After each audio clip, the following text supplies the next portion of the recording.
Welcome to the Dharma of Color, where we interview and support teachers and practitioners of color, and where everybody is welcome. Today's episode, we interview Mushim Ikeda about prayer, spiritual strength, immigration, trauma and growth, the world-honored one, and more. To find out more about the teacher and the channel, please check the description below, and please enjoy.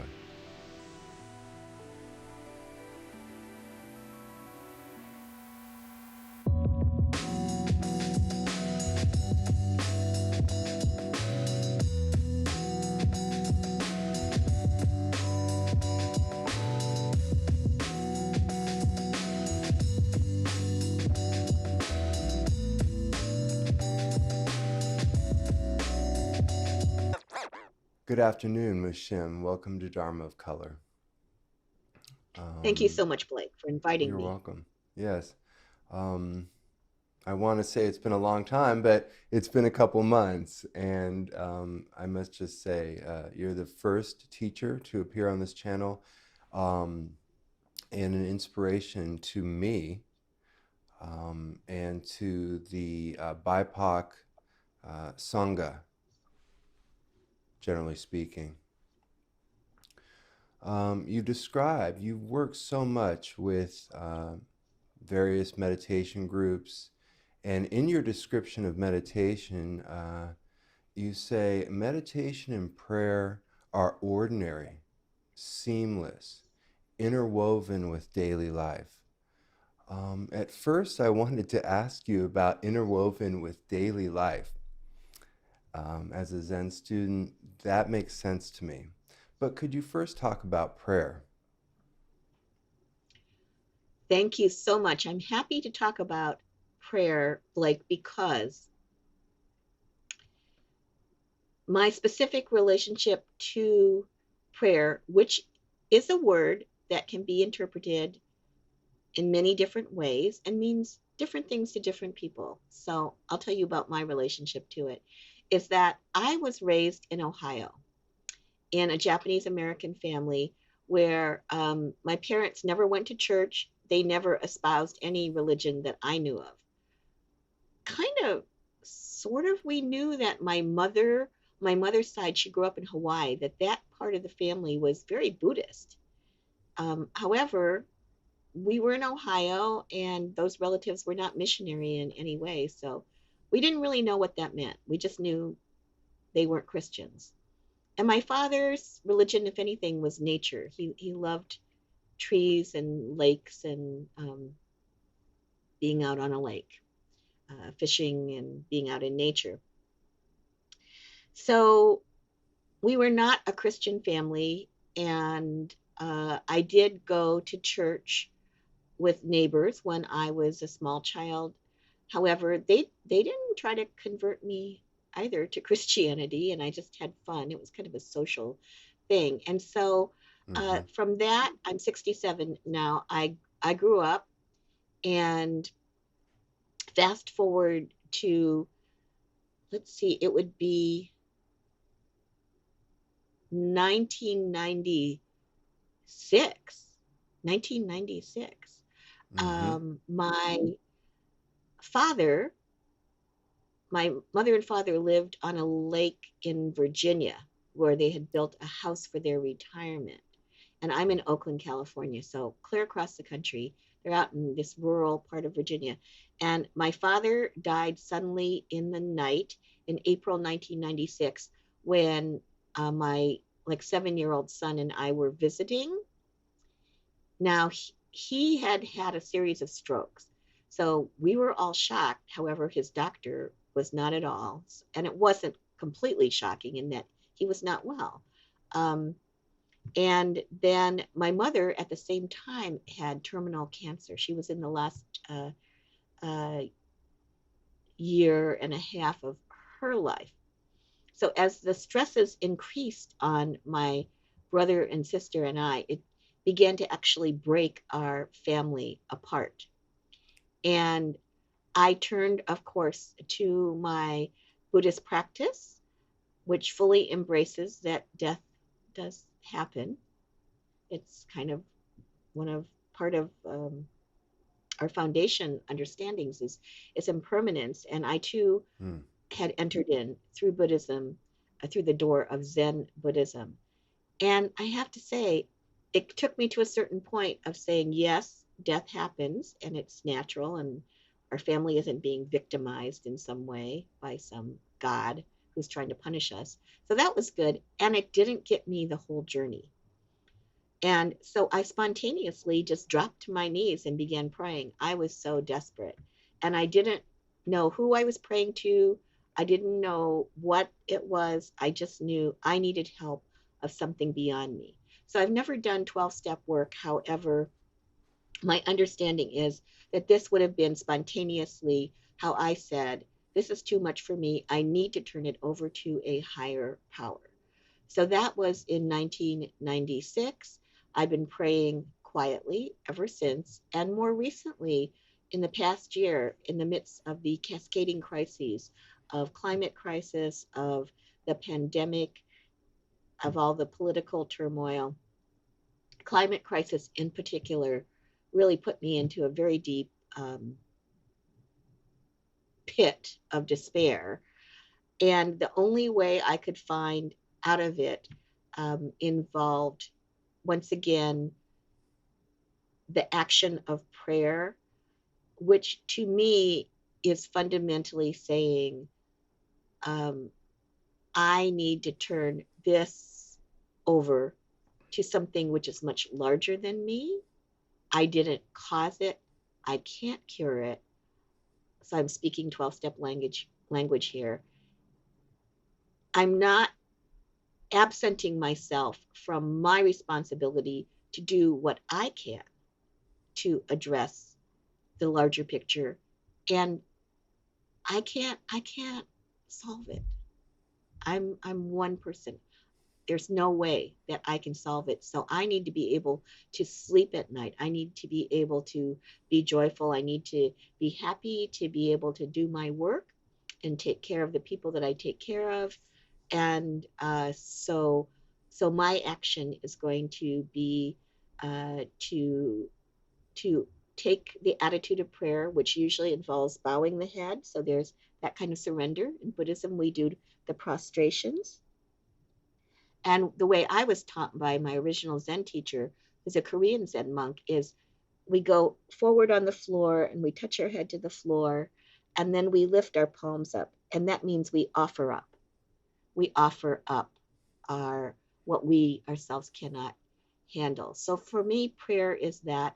And I do have a very healthy prayer practice right now, which is often morning and evening with a prayer partner who is Mm. also a Buddhist teacher Mm. within the East Bay Meditation Center Sangha. And we usually text each other and say, are you ready to pray? And then we pray together on the phone. Thank you for making that connection between. Thank you for telling us and me about your family, and your past, and your practice, as well as making that connection to the rituals in the temple. I was thinking the phrase as you were speaking came up for me as dropping body and mind. Um, yeah, Absolutely. Yes, that is yeah. it. Hmm. That's it. And offering ourselves up. The prayer that I've been working with since September of 2018, I can even be that specific, was I requested, and it was given to me by a colleague who is a from a Coptic, that means Egyptian family, who is an ordained Lutheran minister in the United States and who is also an ordained Sufi minister. So Oh, this is someone who has a very deep practice of prayer, a very nuanced practice of prayer. And I said, I need a prayer. And this person said, I'll pray on it. So I waited a week and then I called up and I said, just give me what you've got. And this person said, okay, I don't know why. However, this particular uh, prayer of um, Saint Ephrem, I think the Syriac was his name. He was one of the desert fathers and mothers, keeps coming to me. And I don't know why. I said, I don't care why. Just give it to me. If it doesn't work, I'll come to you again. And it turns out this is a very, very famous, very old prayer from one of the desert fathers and mothers, again named Saint Ephrem the Syriac. It's on YouTube. It's well used. And Mm-hmm. my friend altered the translation to make it a little more user friendly from our end in terms of gender identity and inclusivity and so forth. However, it has the word God, and it starts out, gracious God, creator of my life, please take from me the spirit of despondency, meddling, love of power, and idle talk. Ah, those And sound those are all familiar. things. Isn't that good as a Buddhist? Right. Yes. Um, unless you like, no, I don't like the word God. Doesn't that sound pretty Buddhist? Yes, of course. Mm-hmm. And then it's three sentences. So it's please take from me. And the second is, and please give to me the spirit of, my friend translated it as sober mindfulness. I've done a lot of work with that one. Whoa. Mm. Please give to me the spirit of sober mindfulness, patience, humility, and loving kindness.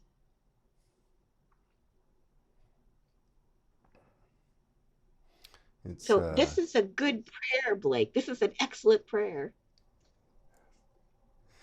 well, it reminds me, of course, of daily. I wanted to sort of bring in, of course, the regular chants that we do. I vow, Heart Sutra. Of course, the full moon ceremony once a month, in which we renounce our twisted karma. Which I always thought was such a powerful translation Yeah, of what the whatever the original text was. yeah, What is it? All my ancient twisted karma, born of yeah, body, speech, and mind, I now fully avow. yeah. From beginningless hate, uh, Yes, right? Greed and yes. delusion, Hate, I greed, now hate, and fully avow. delusion. Yes. And in Korean, the Korean Buddhism, since Mm-hmm. my lineage was originally Korean Zen, Mm-hmm. it's a beautiful chant called the Chunsu Gyum, which Mm. is translated as confession.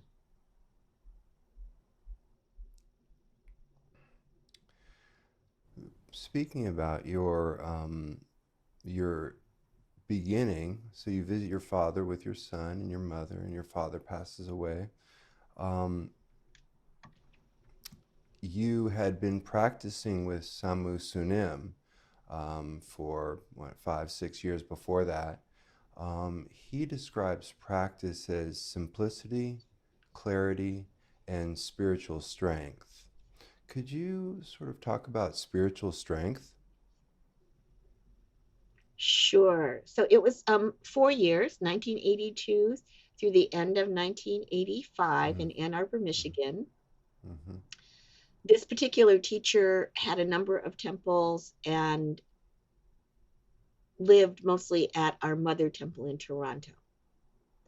So he was not in residence at the temple where I trained and that I helped to get started in Ann Arbor. However, he'd come down and spend time with us, and we went up to Toronto. And that was nice because I had a real experience of um, our issue of inclusivity, I would say, was not the racial divide. It had to do with the fact that we were binational Canadian American as a group. And the Canadians, they loved me and they were not loath to rake me over the coals regularly for being an American. And so I have been so trained by them that I just hit the floor immediately. If a Canadian Right. or someone from another country says, "You ugly Americans," I never try to defend, because there's really there isn't much to defend. I just talk about karma. I accept it all. I accept everything. I've been raked over the coals by Vietnamese people. There was a Vietnamese couple in Albuquerque I met a long time ago, and the Mm-hmm. man said they had been refugees, and the man said, "You Americans, you had it all. You had guns, you had power, you had soldiers, you had money, and you lost our war." And they had a child who died in Vietnam because the schools delivered a contaminated, I shouldn't say this in the pandemic, however, it's true. The child went to school, was vaccinated, and the vaccination was contaminated. So they were thoroughly traumatized, and that's been a good education for me as a citizen of the United States to accept that karma. Yeah. So to return to your question, so simplicity, clarity, spiritual strength. That Yes. was the formula from my original teacher, Korean Zen master Samu Sinim. And it's held up for me ever since. It's my formula as well. And you said, what does spiritual strength mean to me? Again, Yes. it Thank can you. mean different things to different people.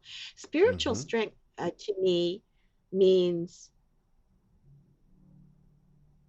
again, what this teacher used to call vow power. He's Korean and he's very fluent in North American English.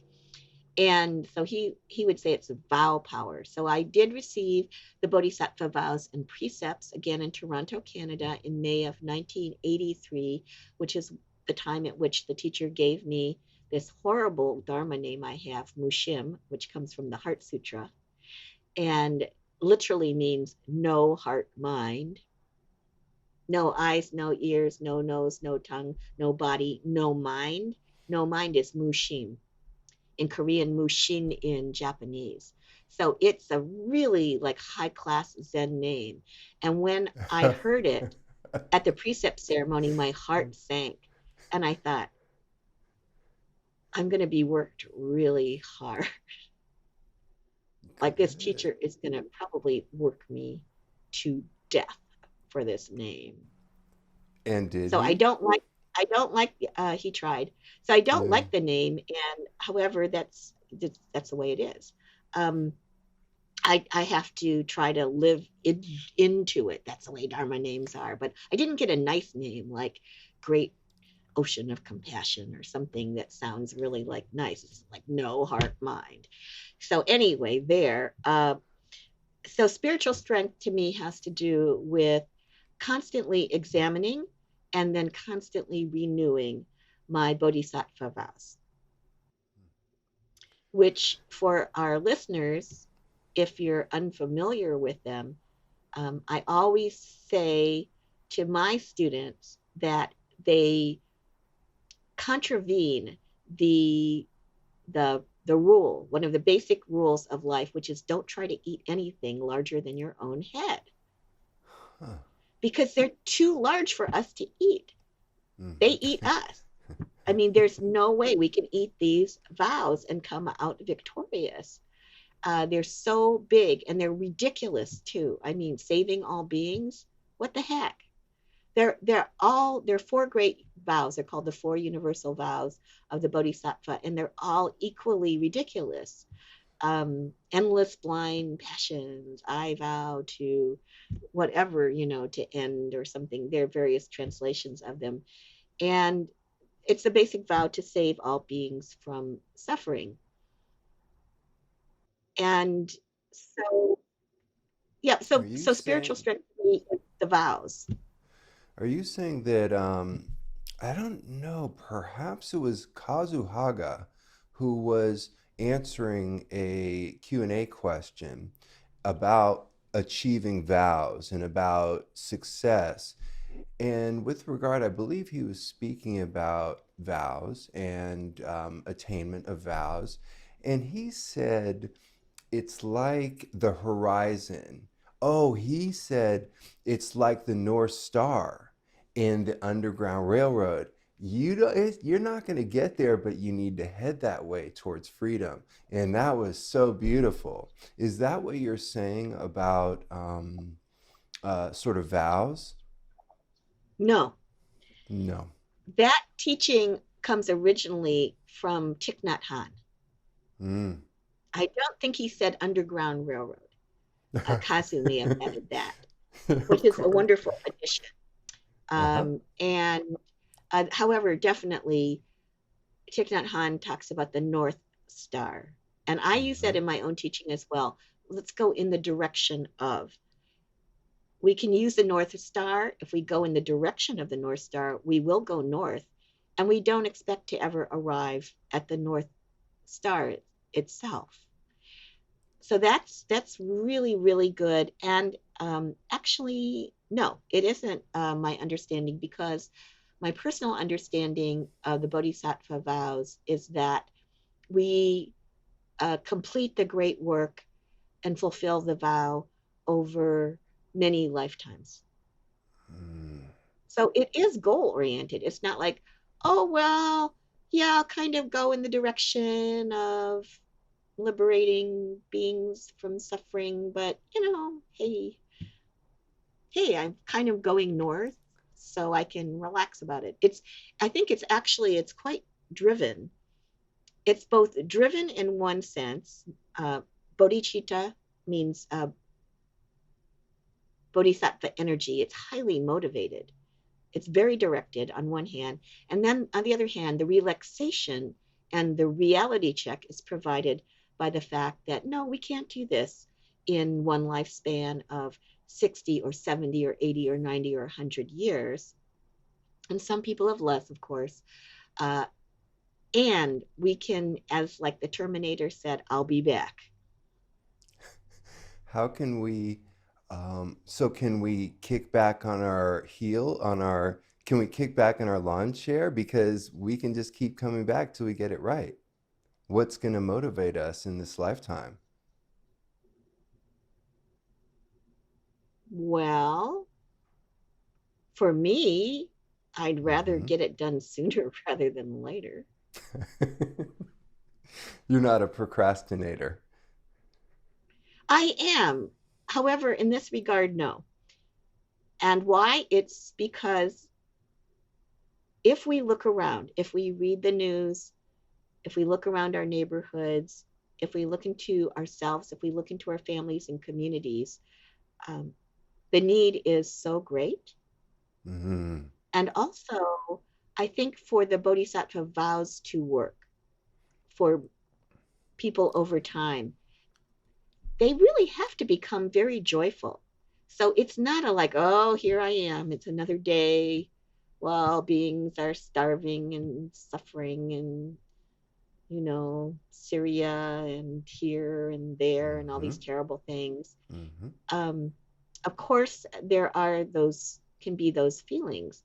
However, people would either quit their vows or commit suicide logically if it were taking that suffering into ourselves and thinking, well, I've given some money to Doctors Without Borders and I've signed these petitions and I've done this, and still it's a drop in the bucket. That would be a recipe for despair. So there's also this corresponding movement that is joyful, that is happy, that is invigorating, that arises out of a sense of service and offering ourselves up. I think in offering ourselves up, we become so much lighter Yes. and we become Yes. happier. That's been my experience of how the process works.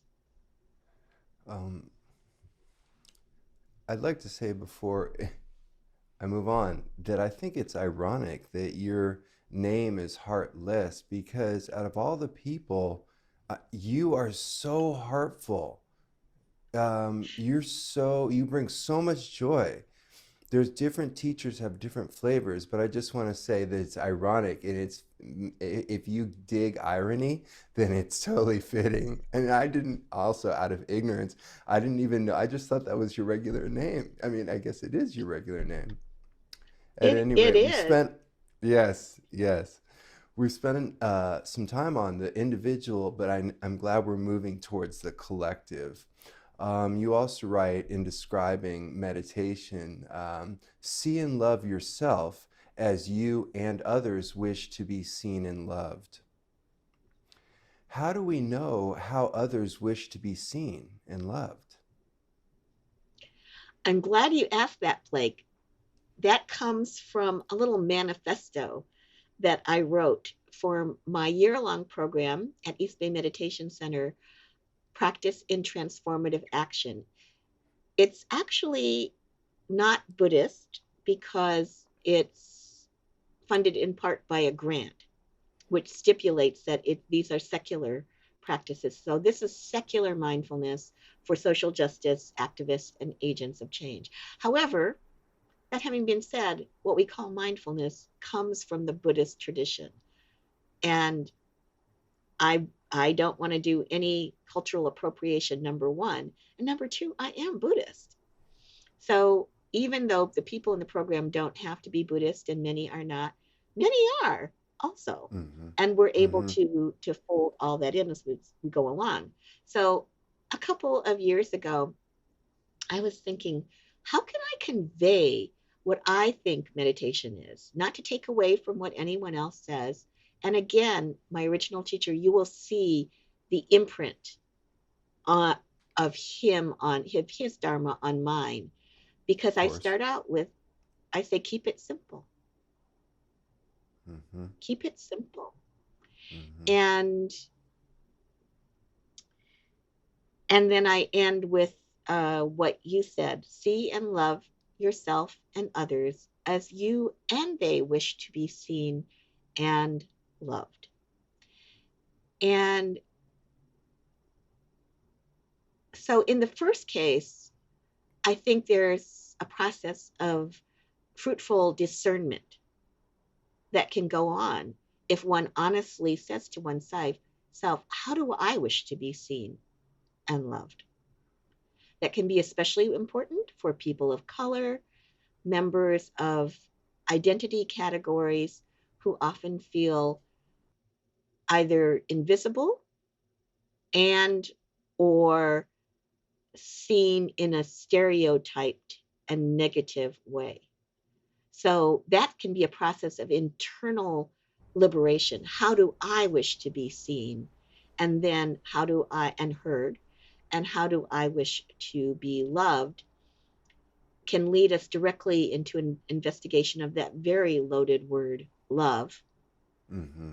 And that, I think, again, without telling anyone what their journey is, because I don't know what it is, um, can be such a fruitful spiritual journey until, and to ask, how do I wish others to love me?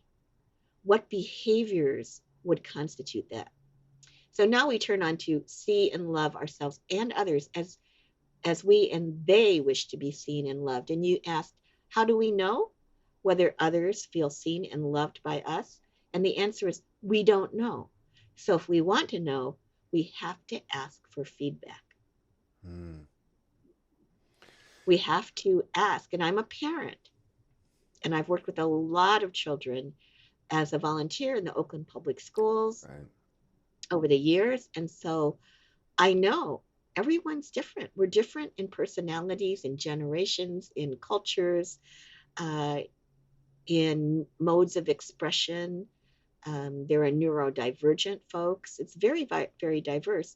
So the same words and tones, body language, um, modes of expression that convey you are loved to one person, completely different for another person. And it might change for the same person over time. Also, a child might say, I felt loved by you when you did this behavior when I was 5. But now I'm 10 and you're treating me like a baby. and it's coming across as condescending. So even though I see you're trying to love me, I'm not a baby. Can you treat me like someone who's getting ready to go into adolescence, and I have my own thoughts, and I can actually talk to you about the economy, and I can talk to you about history. I can talk to you about my opinions of family structures. I mean, you can have a great conversation with like a 10-year-old, and I have had them. So we Yes. need to ask for that feedback. And in that process, we're really able to see that we need to use what Buddhists would call upaya, or upaya, or skillful means, Mm-hmm. because the same behaviors that might convey to you to make you feel cherished, respected, and loved by me will not be the same behaviors for someone who's different than you are. So once again, um, there's an object, which is actually us, but on the relative scale, there's an object. How do we know that that beautiful human being, what they desire? Uh, I'm adding something in, and that is to listen to their story. I'm bringing in another narrative that you talk about a lot, which is to listen to people's stories, and you add to the right speech. It's right storytelling. So perhaps you could talk just a little bit more about how do we perceive the other correctly? Thank you. I think how we perceive the other correctly is to go towards, this is the phrase I've been using, is to try to build into our way of being this phrase, please tell me more. Hmm. And this isn't about agreeing with another person. That's the vital point. If someone expresses a viewpoint that we may find racist, offensive, ignorant, it's not about saying, well, if I listen to you, whatever you say, hey, I'm down with it. I agree with you. I'll even change the way I vote, which is preposterous in most cases. It's not that. It's what it is saying is that when I listen deeply to you, putting my own judgments and concerns aside, I have the opportunity to receive the gift of your story told in the way that you want to tell it. And then I have the opportunity to understand you more, you more deeply. And when I understand more deeply, then once again, this isn't about necessarily agreeing.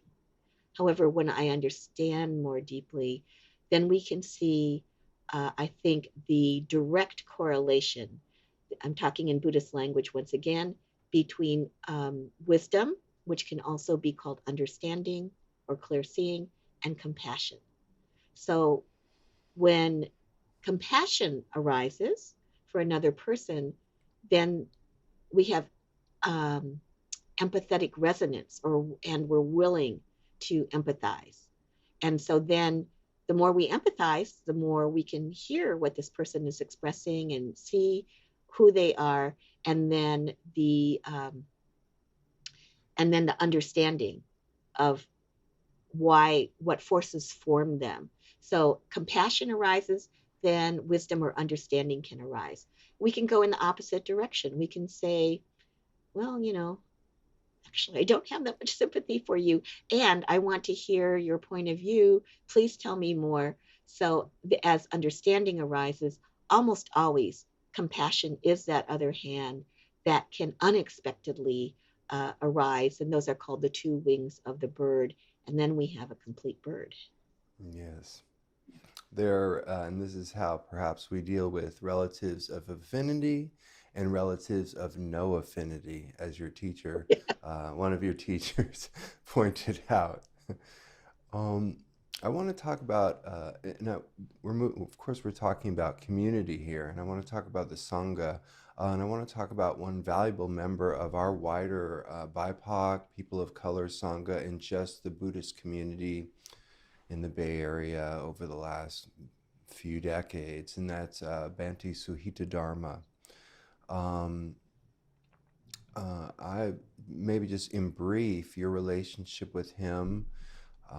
He was a Trappist monk, I do believe, one of the last of the child monks, African American. Um, and knew many people, worked at the prison systems, was lived here in the Bay Area, also lived in Southern California, had an outpost, had a health clinic slash temple, I believe, in Mexico. This is just broad. You can fill in, show detail, but of course, he just, having met him a couple times, witnessed just in his Dharma talks, just of course, just a very centered and warm human being. Warm human being. And I know the background was that he was perhaps kind of standoffish. I should probably just let you tell us about him, but standoffish yet super warm. And that's not an uncommon characteristics of people that have been practicing a long time. Perhaps you could tell us more. Thank you. What do you mean by standoffish? I'm interested. Maybe I'm regurgitating something I had read by somebody else who is maybe when you meet people who are non-reactive and um, in a that are behaving with great equanimity, it seems like they're not, because they're not holding you up and kissing you. It perhaps it makes you like a little nervous and maybe un insecure. It brings up one's own insecurities.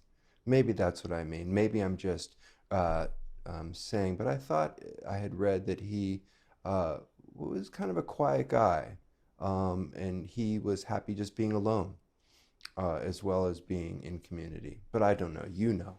So please tell us at least your relationship and perhaps what he taught you or what inspired you about him or from him. I'm just making a few notes. Mm-hmm. Okay, so I'll try to put it together. I'm so glad you bring up Bhante Suhita Dharma, Blake. Mm-hmm. I refer to him often as my best spiritual friend, and Mm-hmm. that's not any disrespect to the other best spiritual friends I have. I'm so fortunate. I have many, many. And the reason I say that is because a Buddhist word for your best spiritual friend, your great spiritual friend, is Kalyana Mitra or Kalyana Mitra. It's the same Pali and Sanskrit. And the path of the Kalyana Mitra was Bhante Suhita Dharma's preferred relationship with others. Mm-hmm. He would occasionally say, "This person is my student." And he did have students, however, as a Buddhist teacher. However, his preferred relationship was had a certain amount of equity or equality in it. And certainly that was his relationship to me. So Bhante Suhita Dharma, Bhante is an honorific used with some Theravadan Buddhist monks, and his Dharma name was Suhita Dharma. He was African American. He had spent a lot of time living in San Francisco with his family. Also, I think he was born in Texas and spent a lot of time in Texas. And then his father was military, US military. So they had lived all over the world, including in Germany, which was very formative to him because of World War II and um, the the camps in which so many Jews had been exterminated. Mm-hmm. And his family was Catholic, and he loved ritual. So he became the star altar boy. He loved being an altar boy. Yes. And Yes. and uh, and he said to the white priest in Texas when he was a little kid, he said, I want to become a Catholic monk. So he had read Thomas Merton, and he wanted to become a Trappist monk. And he Mm-hmm. said that his priest said to him, "You're just a little black boy. Forget about it. Mm-hmm. You can't become a Trappist monk." Mm. So then there was, however, luckily a Catholic nun, a black Catholic nun, Sister Mary Frances. And he went to her and she said, "You can too. You can do this. You can do this." And so when he was, I don't know, probably around 14, he got on a bus. He saved his money and he didn't tell his family and he ran away. He got on the bus from Texas and he went up to Oregon to a Trappist monastery and he knocked on the door and said, "I want to become a Trappist monk." And they said, "Well, at least call your parents first so they know where you are." So he did. And they said, "Well, yeah, you have this idea, but you're kind of young. And so you have to prove to us that you're sincere about wanting to become a Trappist monk." And he said, "I'll do anything." And they said, "All right, you're going to have to plant 1,000 trees." So he planted 1,000 trees, which is good practice, right? It's great practice. Yeah, and inspiring too. So he did that. And then he did become an ordained Trappist monk. They, under a vow of silence, cloistered. He loved it. And he would have stayed there except for Vatican II. At Vatican II, some of the monks were encouraged to travel and to see other parts of the world. And he did travel in Asia. He encountered the Dharma, the Buddhist teachings and practices. And then he came back and ended up in Los Angeles at with Venerable Thich Thien An, who was one of the great Vietnamese, very highly ranked monks, and was a Zen teacher, monk who had come from Vietnam before the fall of Saigon, had been in Los Angeles for a while, and then Dr. Tien An, who's very well known, became his teacher and ordained him as a Buddhist monk in Los Angeles. So then fast forward to the end of his life, and Bhante Mm-hmm. died at around the age of 71 or Right. 73, I forget which, early Right. 70s, in December of 2013. Mm-hmm. And at that time, I think that we can say he was the most senior Buddhist monk in monk years in North America. Now, Mm-hmm. there may be people who contest that, but I don't really care. The idea Right. is he just been a monk for a very long time. He was a celibate monk, and that was his path. And so my relationship to him was that I met him at the International Buddhist Meditation Center, IBMC, founded by Dr. Tianan in Los Angeles. And I met Mm. him in December of 1985 when I was in a kind of a Dharma bum period of my life. And he was in residence there because it was founded by his teacher. So he was helping to staff that little center. And then fast forward to that was 80 end of 85, fast forward to 1988, probably. I had come back from 8 months of monastic practice in Korea, and I was living in the Bay Area of Mm. California. And Mm-hmm. he was at the time living in Richmond, California, which is part of the Bay Area. It's adjacent to Berkeley and to Oakland. And he was starting a small hospice for formerly incarcerated men dying of AIDS. Ah, He right. felt that calling to serve. Yeah. Mm-hmm. and was able to do that. So he'd started this hospice, and so he and I connected at again at that time, and then after that he was a fully ordained monk and very venerable and all that kind of stuff. So I really wouldn't have thought of bugging him in any way. However, he began to just call me like about Uh-huh. 2 times a week to just Uh-huh. shoot the breeze. Uh-huh. And he would always say, I am your friend. He never tried to say, I'm your teacher. Mm. So we would just talk about, I don't know, just ordinary things. I was a single mother and then a mother, and he left my son. He's one of my son's godfathers, and he just was like a member of my family, and we did family things together. My son and I would go over to the hospice, and we would hang out with the guys, and sometimes I made dinner for them. I wanted my son to always be exposed to the dying process in a very healthy, Mm. natural way. That's Mm-hmm. part of our education as Buddhists, is to see Mm-hmm. that dying is very natural. Mm-hmm. It can be painful and distressing, however, it's a fact. And so we continued in that way until his death in 2013. So many, many, many years. And in the last few years, Blake, I'm so proud of myself because I did have some Buddhist questions. And he had not only traveled to, he lived and practiced for extensive amounts of time in Nepal, in Sri Mm-hmm. Lanka, in Mm. Thailand. Mm. He wasn't there as a tourist. He was Right. there and he practiced. Right. And so, I mean, incredible breadth of experience. He was ordained in all of the Buddhist lineages Mm-hmm. and as well as in some of the Christian lineages. And so his knowledge was encyclopedic. He was very Mm. quiet, so one would Right. never know.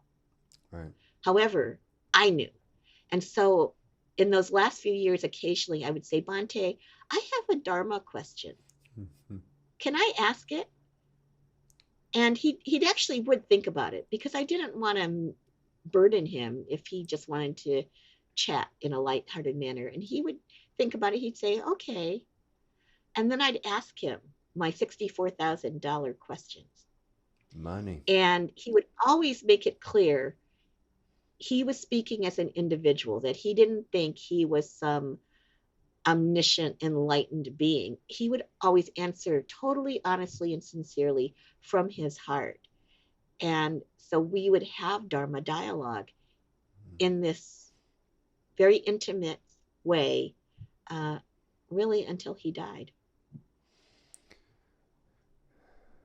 I'm thinking, as we discuss this, as you review his biography and your relationship, and I've been thinking a lot about Suzuki Roshi a lot lately, and just um, in this conversation about the beauty that came out of the trauma of war and all of the United States conflagrations throughout the world and immigration, especially in this conversation, Asian immigration to America, and people's struggles and their sadnesses and the beauties that have grown from these relationships. I want to talk perhaps a little bit more to go down the dark path a little bit more. Banti, one of the stories that he told to a Sangha, this is at San Francisco Zen Center, he talked about playing in the woods, perhaps in Texas, and he came across somebody who had been lynched. And without um, going into that story, because we don't know that story unless you do, I want to talk about trauma that happens to us as children and perhaps as communities, how this sometimes orients us towards the Dharma or becoming Buddhists, especially for uh, convert Buddhist communities. Thank you. That's a profound question. I do know some of the details of Mm-hmm. that story. I think it was in Texas, Mm-hmm. and I won't repeat them here. Great. Um, so,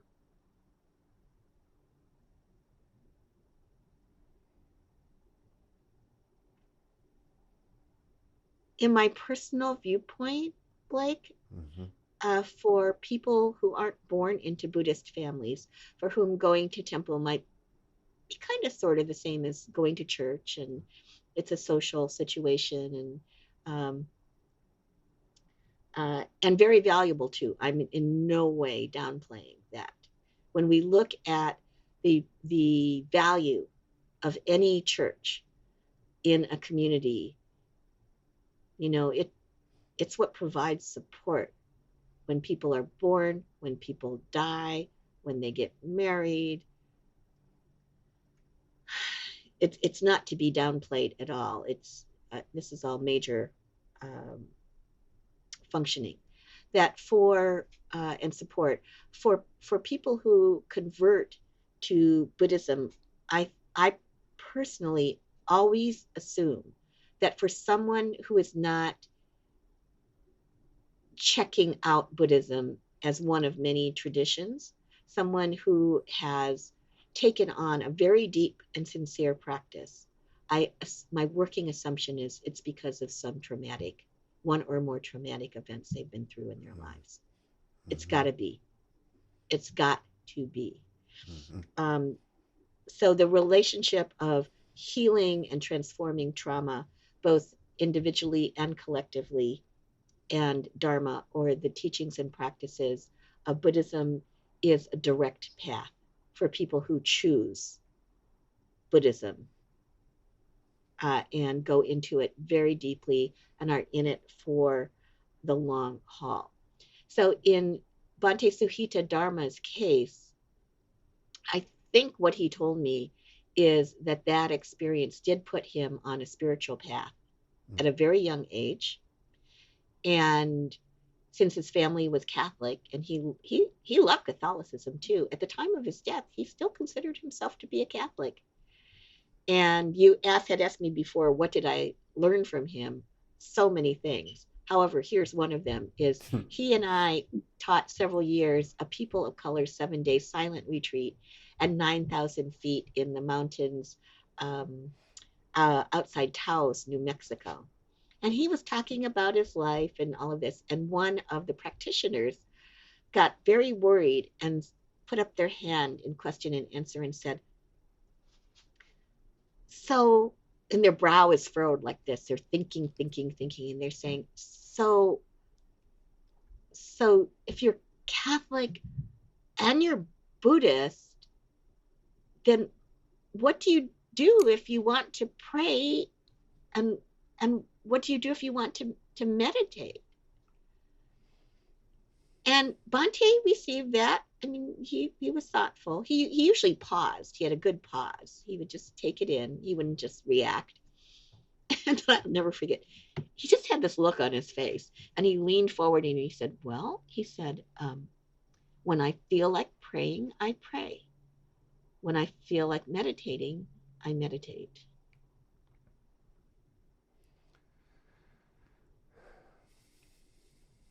I love that inclusivity and and going going with the flow. I know that sounds cliche, but um, it's what comes to mind. There was no contradiction for him, uh, and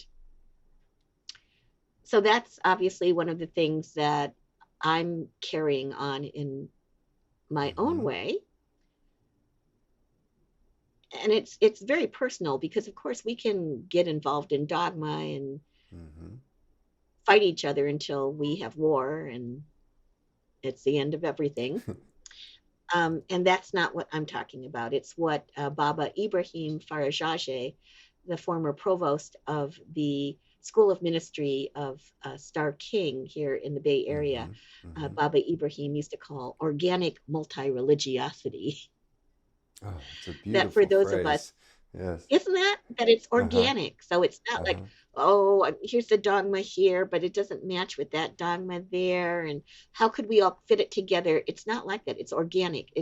Uh, it's feeling that it's a living body, that humanity and spirituality, there's a living body that's there and something we can all connect to in our own way. So, in terms of the relationship of trauma to Dharma, once again, I just always assume that why else would a person come to the Buddhist practice and faith unless they had deep suffering they had gone through, which they could not resolve by other means.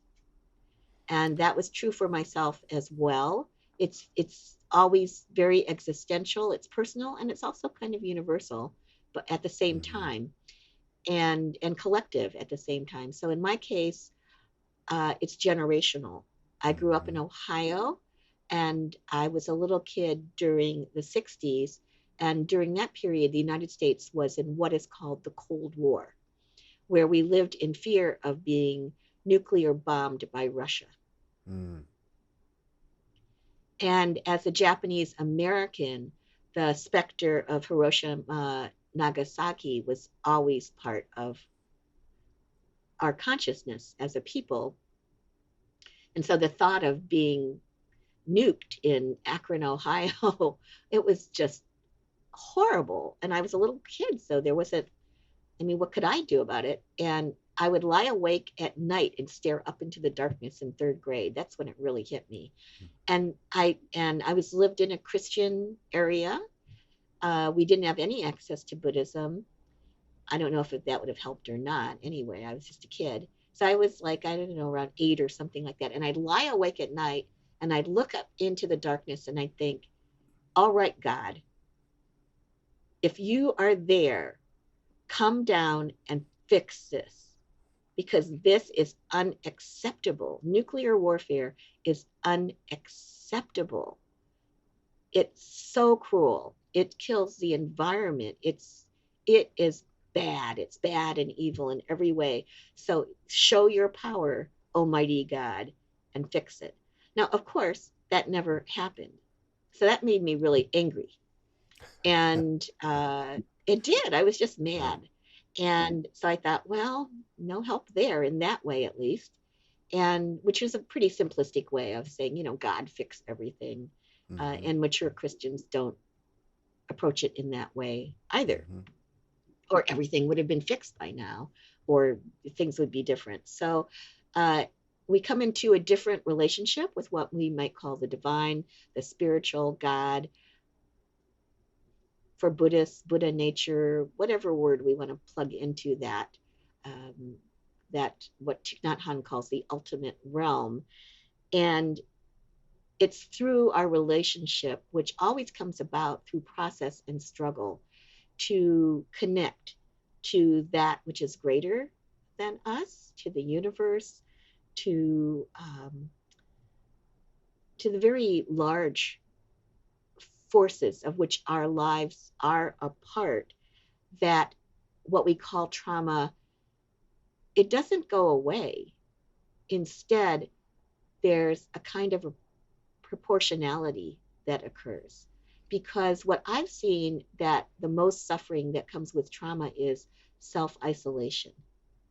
And people who feel like no one else has ever experienced anything as horrible as this, it's so shameful. I'm the only one and I have to hide it.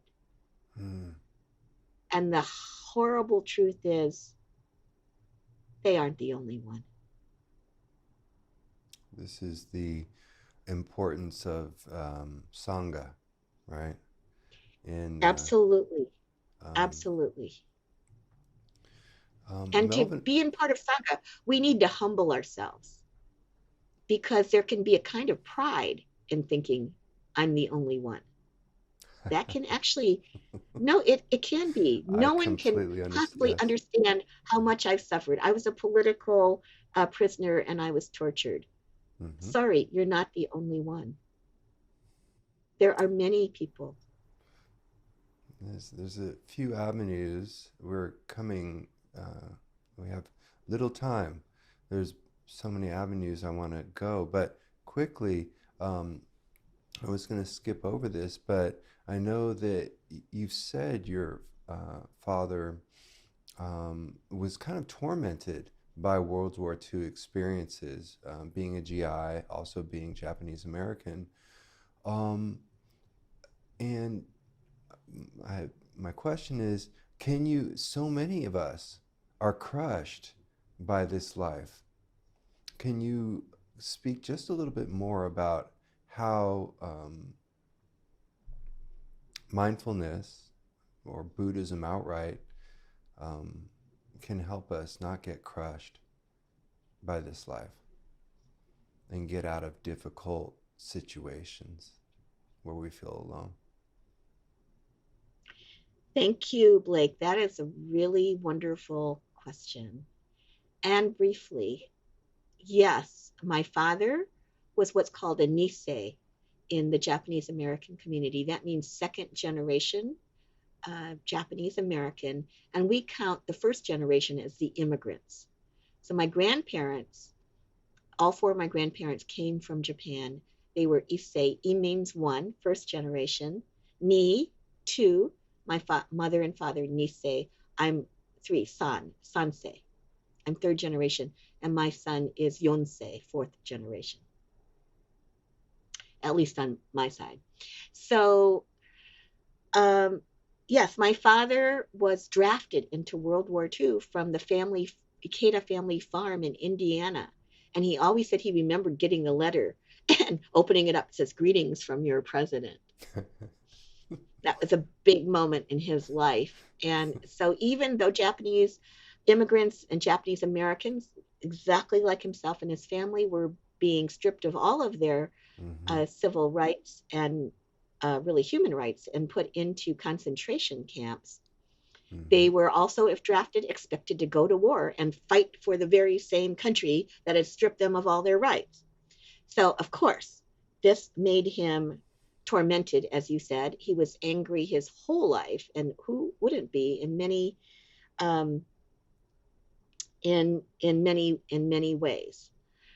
And then, I was present for a genuine miracle. I was with him, and we didn't know he was not going to die, but I was with him visiting from California.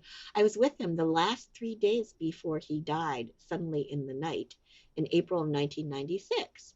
I'm his oldest child, and we had a very close relationship. And uh, and I can tell you right now, if I weren't there, I would not believe it. I would say to my siblings, "No, you're lying." In the last 3 days of his life, he became this, from an enraged, paranoid person, he who had suffered so much from racism, he went to being this grateful, content, happy, sort of light filled being. It was amazing. It was amazing. I saw him let go of everything and relax. And one of the last things he did before he died was he confessed to me, his oldest child. He had never told me the story before, that he was discriminated against even after he was drafted into Of the course. United States Army. And he was in a big room with about 50 men, and they were being sworn in to the Army and to defend the country of the United States. However, he was kept aside. They wouldn't swear him in. Everyone else was sworn in as a group. They left. They were not of Japanese descent. He was taken into a little office at the back of this auditorium and sworn in separately. Hmm. And I'll never forget, I never heard him tell this story. He was telling it in a very just kind of calm way. And he looked over at me. We're sitting on the couch, and he said, "Yep, that always kind of pissed me off. And what was remarkable was he said it with no bitterness. And I thought, what is happening to Dad? Holy moly, wow, really? He just said it, and his whole affect was open-hearted and light, and just saying, yeah, that really made me very angry for many years. And he had let go of that anger. So you asked, Yes. what is it that in this world, life, which, as he said, used the term crushes so many people? Uh, I take the word crush advisedly. Mm-hmm. We're both people of color, Mm-hmm. and so we understand when we say crush, it's not metaphorical. That True what that. what is it that the Dharma can offer for those Yes. inclined? So first of all, for most Buddhists, this is not a missionary kind of activity, Mm-hmm. and we cannot usually offer heaven or an afterlife, or we don't have so much to offer. I always call Buddhism the bummer religion because of this. I mean, we just don't have a lot to offer. What we do have to offer is, like, I've got Jehovah's Witnesses friends, and they have a lot to offer. They really, really have a lot to offer. I mean, their vision of the kingdom of Christ and of Jehovah God reestablished on planet Earth as a real place, not as some heavenly realm, but as a real place, is a beautiful, it's an ecological vision. As one of my Jehovah's Witnesses friends said, she said, yep, she said, after the kingdom is established, we'll all go green. It's, it's really practical for them, and Right. it's so Right. alive. I can't promise that to anyone. So, what we do have to offer is this. For those who are inclined, not everyone is, it is to use the practices and the teachings of Buddhism to say, what part of the suffering of life do I have the power to transform and to change into liberation, into happiness, into joy, into connection, into all the community, all the good things? So I'm just a little person. What what what can I do? What can I do? And we switch from that. You hear that. That's the crushing thing. This is also big. I'm just a little bug. I'm being Mm-hmm. crushed down. Mm-hmm. Instead, there's a kind of empowerment that can occur in a humble way. However, it is an incredible empowerment to say, um, part of the myth of the Buddha as a enlightened being that comes to us from Asia is that when he was born, he didn't act like a normal newborn baby, that he sprang to his chubby little feet immediately, and he took 7 steps in all directions. And under each step, a lotus flower bloomed when his precious little foot touched the ground in the grove of beautiful trees in which his mother had given birth to him. And then he pointed up with one hand and down with the other, and he talked, and he said, in heaven and on earth, I alone am the world honored one. And that's capitalized. W capitalized, H capitalized, O capitalized, world honored one. And when I first heard that, I thought, that's so egocentric. Oh my Right. gosh, Right. like, what was that all about? Right. And then through practice, I understood there is this thing in our practice in which each of us can find within ourselves that same spirit of saying, in Asia, sometimes they say a human being is that which connects heaven and earth for human Mm-hmm. beings, not for cats. They think they Mm-hmm. connect heaven and earth, but for heaven and earth. And So if some we humans. feel that Uh-huh. conduit of energy, we feel connected to heaven, we feel connected to earth. We know we come from the earth. We know we're going to return to it. We know we come from the heavens. We know we'll return to that as well. That we also claim that in and of ourselves. There is that moment where we say, I am the world honored one. And that is so easily misunderstood. It doesn't mean each of us is a Messiah, each of us is a savior. It's kind of the opposite. It's saying, look, here is the reality of your spiritual life. Look around at all living beings, and every one of them is the world honored one. Well, with that, Mushim, I want to thank you for joining me here on Dharma of Color. Thank you so much, Blake. This is a wonderful gift to our Black, Indigenous, people of color community and beyond.